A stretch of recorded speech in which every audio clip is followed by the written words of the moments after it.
ये बात है उस ज़माने की जब दुनिया अपनी जवानी में थी और इंसान पहाड़ों जैसे कदावर थे।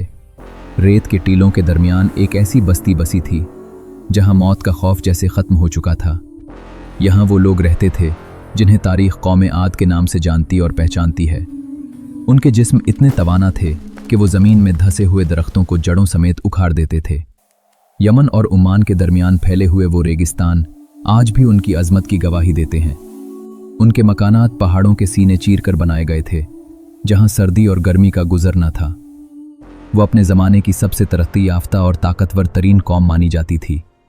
दौलत की रेल पेल थी और बागात की हरियाली ने रेगिस्तान को जन्नत बना दिया था। मगर इस मादी ताकत ने उनके दिलों को पत्थर से भी ज़्यादा सख्त और बेहिस कर दिया था। वो अल्लाह को भूल कर मिट्टी और पत्थर के बुतों के सामने सजदा रेज होने लगे थे। इसी तारीकी में अल्लाह ने उन्हीं के दरमियान से एक रोशन चराग को पैदा फरमाया। वो हूद अलैहिस्सलाम थे, जिनका नसब हज़रत नूह अलैहिस्सलाम के बेटे साम से मिलता था। एक रोज़ आप अलैहिस्सलाम ने अपने रब के हुजूर आजिज़ी से अर्ज़ किया कि ए मेरे रब, मुझे हक़ का रास्ता दिखा दे। अल्लाह ने आपको नबूवत से सरफराज किया और अपनी कौम की तरफ हिदायत का पैगाम लेकर भेजा। आप अलैहिस्सलाम ने निहायत नरमी और मोहब्बत से अपनी कौम को पुकारा और उन्हें रब की तरफ बुलाया, मगर उनकी ताकत ने उनकी आंखों पर तकब्बुर का एक मोटा पर्दा डाल रखा था। उनके सरदार हंसते थे और कहते थे कि हमसे ज़्यादा ताकतवर इस कायनात में कौन है। ए हूद, क्या तुम हमें उन खुदाओं से दूर करोगे जिन्हें हमारे बाप दादा पूजते आ रहे हैं? हूद अलैहिस्सलाम ने बड़ी हिम्मत से जवाब दिया कि तुम्हारी ये ताकत अल्लाह की दी हुई एक अमानत है। आप अलैहिस्सलाम ने उन्हें याद दिलाया कि कैसे अल्लाह ने उन्हें नूह अलैहिस्सलाम की कौम के बाद वारिस बनाया। मगर कौम आद का हुरूर बढ़ता गया और वो गरीबों पर जुल्म और सितम की इंतहा करने लगे। वो बुलंद जगहों पर फजूल इमारतें बनाते ताकि मुसाफिरों का मजाक उड़ा सकें और अपनी बड़ाई दिखाएं। उनका बादशाह शद्दाद, जिसकी उम्र कई 100 साल बताई जाती है, खुदाई का दावा कर बैठा।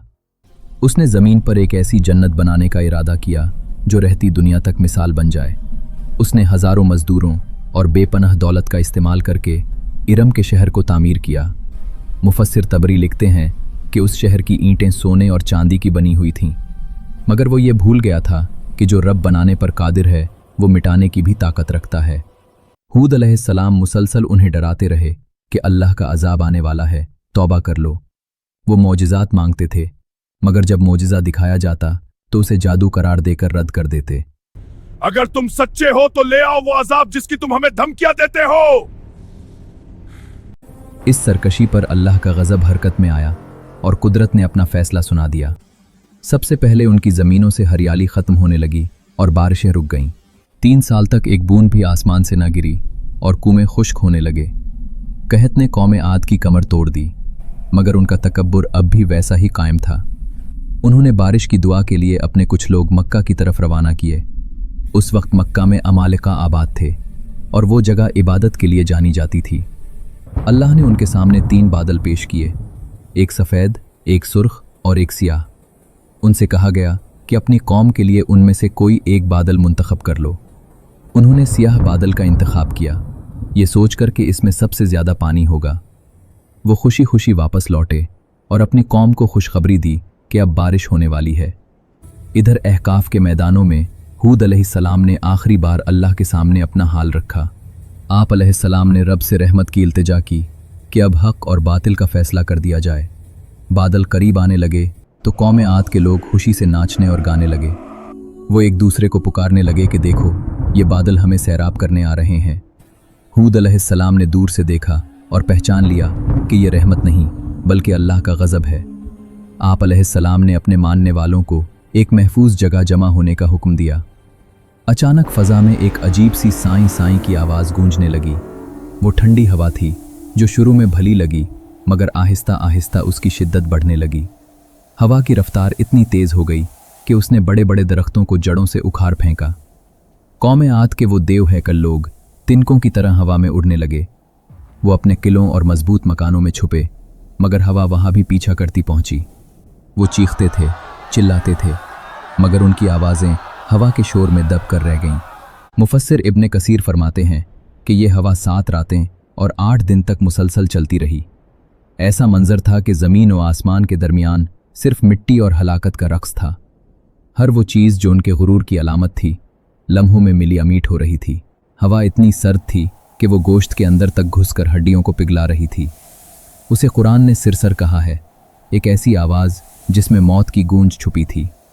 जब ये देव कामत इंसान भागने की कोशिश करते तो हवा उन्हें उठाकर सर के बल ज़मीन पर दे मारती।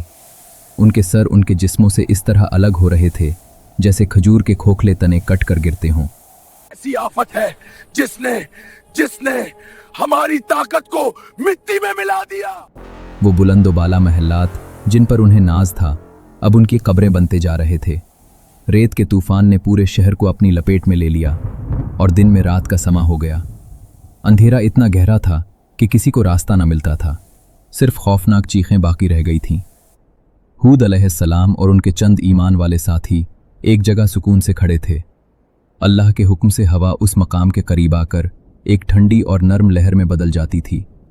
वो देख रहे थे कि कैसे एक मगरूर सल्तनत अपनी आखिरी हिचकियां ले रही है। हर वो शख्स जो हूद अलैहिस्सलाम का मजाक उड़ाता था आज बेबसी की तस्वीर बना हुआ था।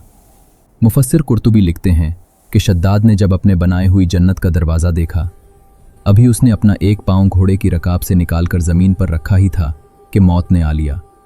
वो अपनी बनाई हुई मसनूई जन्नत का एक नज़ारा भी न कर सका और वहीं ढेर हो गया। इरम का वो शहर जिसकी मिसाल दुनिया के किसी मुल्क में न थी, रेत तले हमेशा के लिए दफन हो गया। अल्लाह ने उस कौम को इस तरह मिटाया कि उनके नाम और निशान के सिवा कुछ बाकी न रहा। 8वें दिन जब हवा थमी तो वो वादी एक खामोश कब्रिस्तान का मंजर पेश कर रही थी।